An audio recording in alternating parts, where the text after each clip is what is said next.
Nous, ce qui nous intéresse, c'est les démarches qui développent le pouvoir d'agir des gens qui ne l'ont pas et qui leur permettent de reprendre du pouvoir sur leur vie, sur leur environnement et sur les décisions qui les concernent.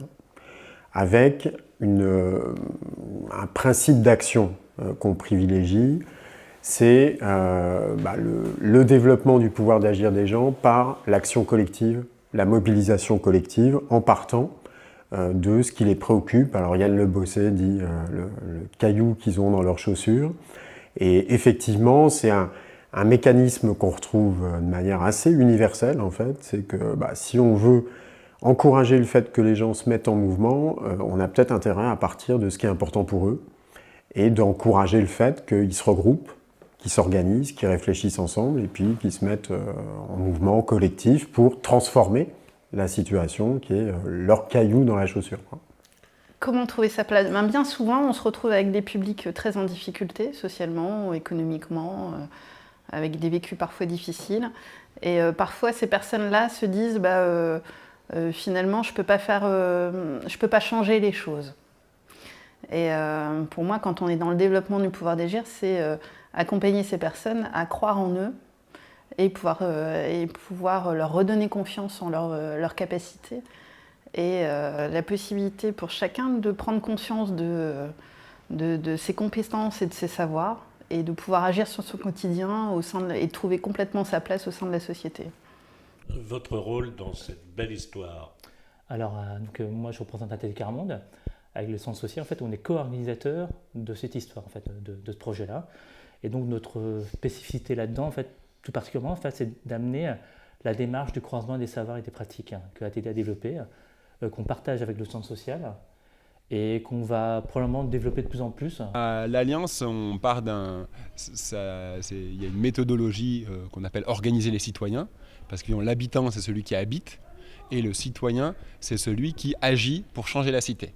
Donc la question, c'est comment on passe de l'habitant au citoyen, par définition actif. La proposition au sein de l'Alliance, c'est de dire qu'il y a un métier qui peut aider ça, organisateur des citoyens, inspiré d'Alinsky et ce que les Anglais appellent le community organizing.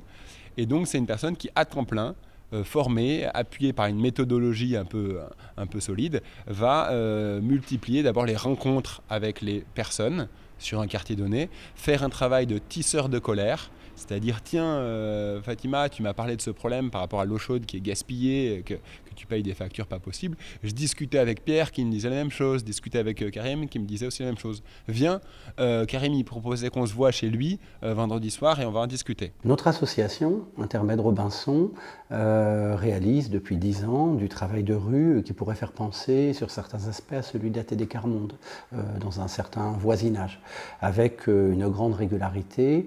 Et la question pour nous, c'est de réintroduire la question de l'expression publique, la question de l'appropriation de l'espace public et la question du travail dans l'espace public, travail au sens large, parce que ça peut être un travail culturel, artistique, mais également nous faisons du jardinage, on a des jardins communautaires qui produisent une grosse quantité de légumes, mais aussi cuisine de rue.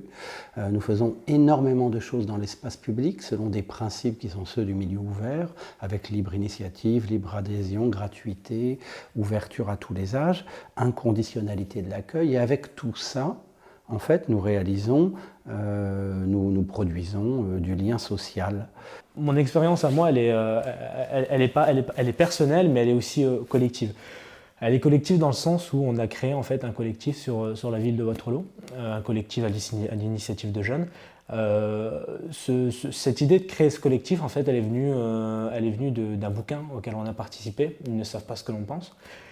En fait, c'est un bouquin qui avait été commandé par la Fédération nationale des centres sociaux, dans lequel on permettait à nous jeunes de pouvoir s'exprimer sur plusieurs problématiques qui touchent à notre ville, à notre quartier.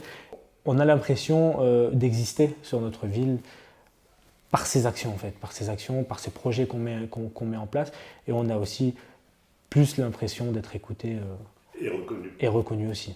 Et dehors, même s'il y a des contraintes logistiques, c'est-à-dire qu'il faut tous les jours finalement sortir et rentrer le centre social, on a fait des choses qui se sont organisées dans une simplicité extrême, quoi. C'est-à-dire que On a vu beaucoup de monde, il y a plein de gens qui ne connaissaient pas le centre social, même si parfois le fait de rejoindre les habitants là où ils sont, ça veut dire que c'est nous qui allons chez eux, quoi, schématiquement, dans leur quartier. Ils sont légitimement, ils ont le droit de dire qu'est-ce que vous venez faire? Je ne vous connais pas. Je n'ai pas confiance en vous. Cette confiance, elle s'est installée assez rapidement.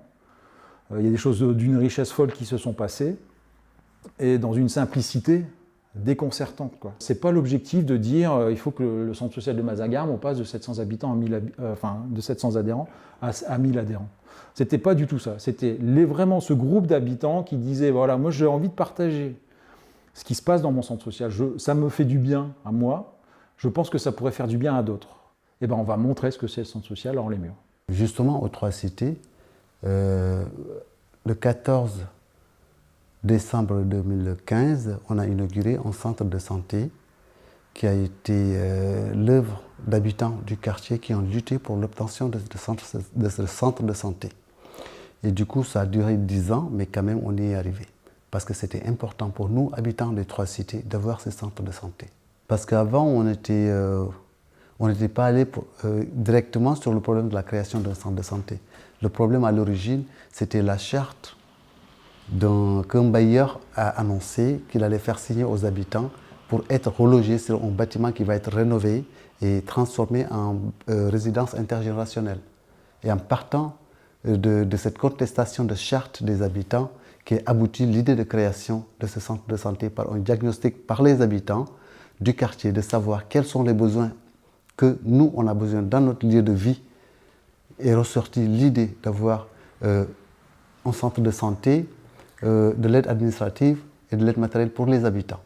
Donc le centre de santé a été un point fort de la lutte des habitants pour avoir ce centre de santé à leur côté. Une volonté réelle C'est des ça, habitants. c'est ça. Très clairement, quand on prend au sérieux cette méthode-là, qui consiste à aller voir les gens là où ils sont, à prendre au sérieux ce qui est important pour eux, quoi que ce soit, et quoi qu'on en pense d'une certaine manière, qu'on les met en connexion avec des gens qui sont dans les mêmes situations et qui soit rencontrent le même problème, soit ont le même rêve d'ailleurs, ça peut marcher dans les deux sens, qu'on met un peu de méthode pour faciliter leur mise en mouvement collectif, effectivement, sur des terrains où on pensait qu'il n'y avait rien qui était possible, on finit par voir naître, alors avec des rythmes différents, de la capacité à s'engager, à se mettre en mouvement et à un peu reprendre du pouvoir sur sa vie.